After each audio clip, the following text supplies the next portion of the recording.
There is no bigger snake in politics right now than Justin Trudeau. This motherfucker will literally sneak out of any situation he finds himself in, coming out smelling like a rose with bodies in tow behind him, just taking the fall for the king at a record rate, okay? At the end of the last video, I said that this was kind of the Canadian response to what was happening in the United States at the time. He was elected and I guess ascended to being chief czar of Canada in 2015.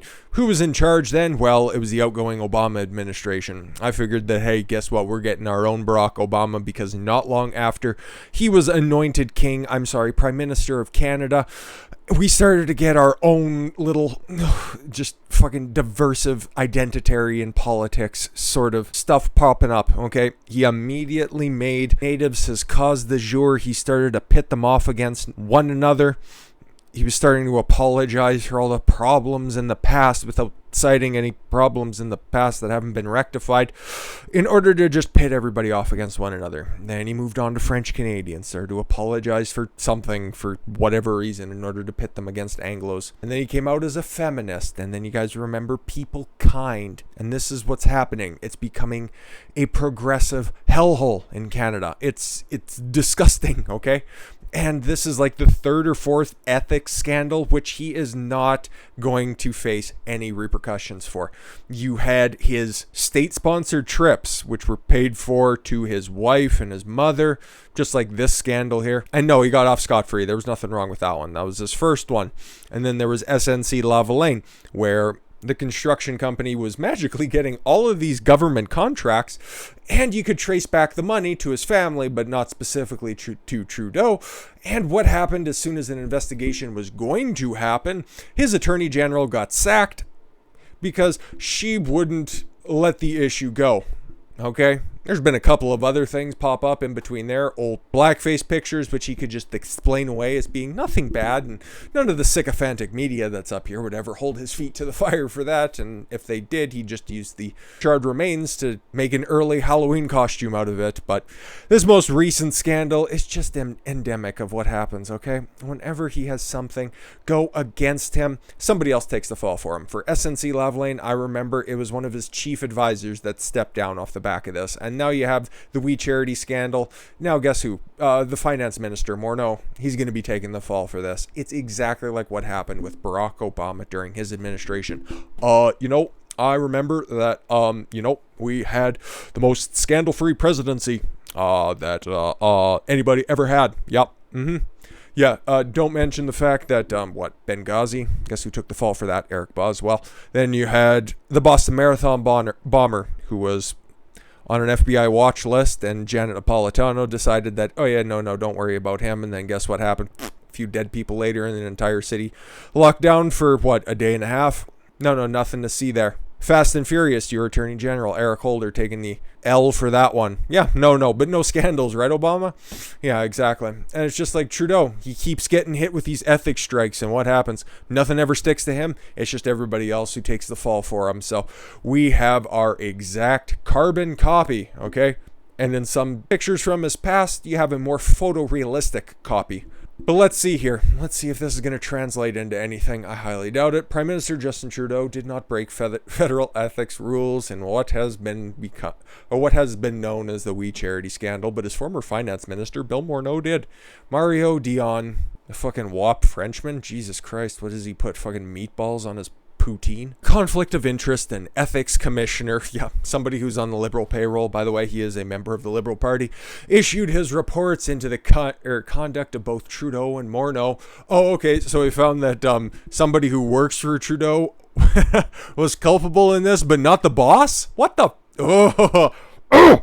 And found that while Trudeau did not violate the rules, Morneau broke 3 provisions in the Conflict of Interest Act. Yeah, but the fact that We Charity decided to pay Trudeau's mother and wife for their services and their appearances to the We Charity spectaculars, their talking events, nothing sus about that. But did any of Morneau's family get enriched by this? Nah, not so much. I was just following orders. The report titled Trudeau 3 and Marnard 2 marked the third time Trudeau has been investigated for accusations of breaking federal ethics rules since he became Prime Minister in 2015, and the second time for Morneau, who quit federal politics last year because he knew this big fat fucking hell was coming right to him. The first report looked at Trudeau's vacation. Yeah, here we go. Vacation on the Aga Khan's private Bahamian island, while the second probed accusation of political interference at the heart of the SNC Lavalin scandal, who several female Liberal politicians decided to leave the party over. One, Jody Raymond stepped down from. Was forcibly left, sorry, and then there was a couple of other ones that just followed behind him, and yeah, many other non-official complaints have been leveled against Trudeau, so yeah, these are just the three official ones. The Prime Minister was found not to have broken the rules on these first two occasions, but in relation to his family ties to the We charity, there was no opportunity to further Mr. Trudeau's own interest, just his family's. Just like another certain family who's currently in charge of a major country. Can't think of the name right now. Or those of his relatives. I guess that's what happens when you end up paying for the commission. For We roles as administrators of the CSSG, or from its social entrepreneurship proposal, Dion said. The CSSG refers to the Canadian Student Service Grant, the now cancelled $912 million student program the government had selected We Charity to administer last summer. Imagine that, another one of those corporations, or I guess non-profit charities, that managed to get a massive government contract just because of their close ties to the Trudeau family. Who could have seen that coming? But it looks like it's starting to take a toll on the Liberal Party in the polls, because there's a new poll that's out. Okay, normally I don't give too much of a shit about polls. I just think that they're whatever. Tend to be biased is the best way I can put it.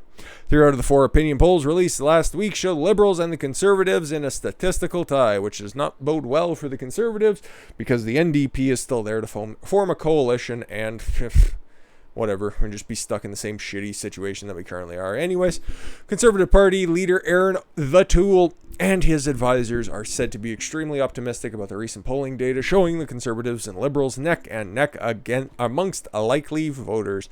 Another bright light for the Conservatives is the self-described centrist voter pool, which in Canada is just code for being left, which more than half say they are unhappy with Trudeau's government. Everybody should be. I can't believe it's only half.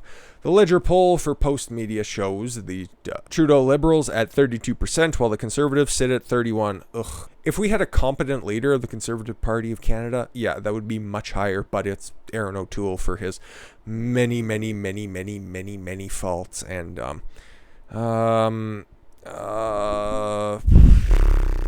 he's got nice eyes. That's about the nicest thing I can say about him.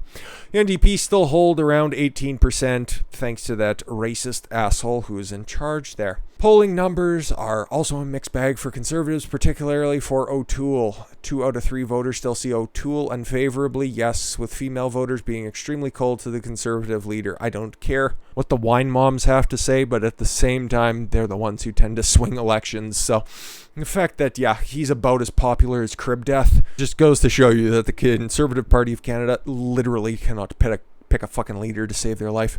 Like, Stephen Harper wasn't exactly the bastion of charisma and was probably the only reason he lost the election in 2015. But fuck, when was the last time there was even somebody who was memeable as the leader of the Conservative Party? I can't think of one. Like the Reform Party, Preston Manning, if he was still around. Like, at least you can get a couple of memes off of him, but other than that, he was a little bit fucking nutty, but yeah, he would have been alright. Like they point out here, former leader Andrew Scheer had the same issue. He looked like he drove up to the Capitol building in a fucking panel van, lagging behind Trudeau by double digits among female voters for most of his tenure. Yes, because females, like it or not, ladies, both of you that are out there, you vote more along superficial lines like looks and words. Men tend to vote along policy and results. That's just what it is, okay? Don't be mad at me, be mad at the numbers. And if you're too mad, I'll just know you're on the rag. 63% of voters say their trust in the federal government has been eroded during the pandemic, and only 18% of voters say they want the Liberals re-elected. This is a potential opening for O'Toole if he can capitalize on it. Trust me, nobody can stumble to the finish line quite like O'Toole.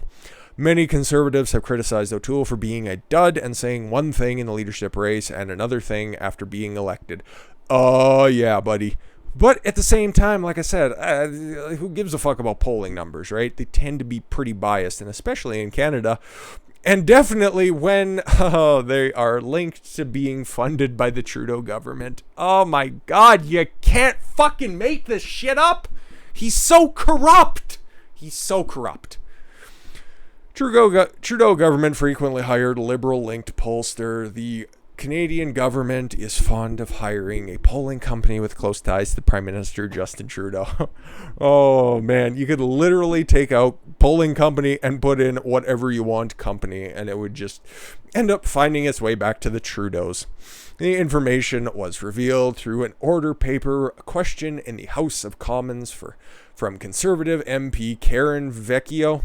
I wonder if she knows Mike, who represents the Ontario riding of Elgin, Middlesex, London, that asked how many times since January 1st, 2016, the government had hired the polling firm Abacus Data.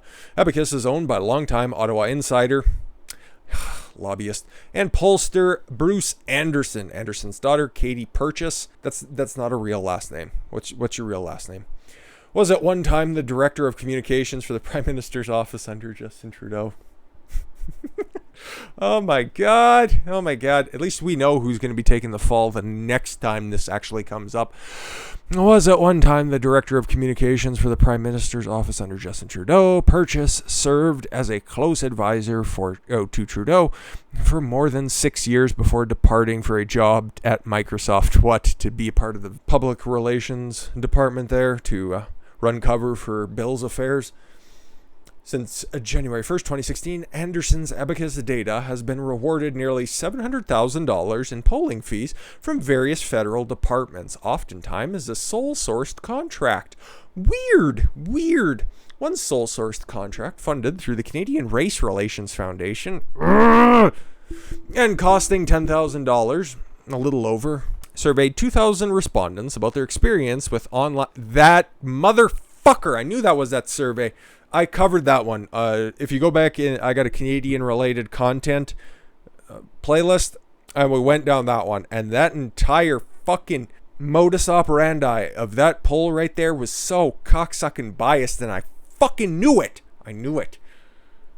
It was conducted, yes, in mid-January 2021 that found that 60% of Canadians' questions were in favor of the federal government increasing its efforts to censor hateful and racist behavior online. In November 2020, Prime Minister Justin Trudeau's government tabled Bill C-10, and that cocksucker fucking funded his own polls to find out and get justification in order to push that awful, terrible fucking Bill C-10, that motherfucker. You God, he's so corrupt. He's so corrupt. They do a whole bunch of other shit, but they'll be able to get away with it because there was another bill that I was very open about, and I'm pretty sure it was the header.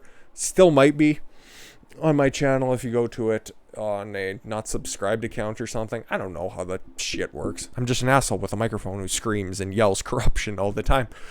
But Bill C-19, which basically made for open elections where you could just, I don't know, sign your name on a Post-it note and it will get counted. It was coming up. It was going to get tabled.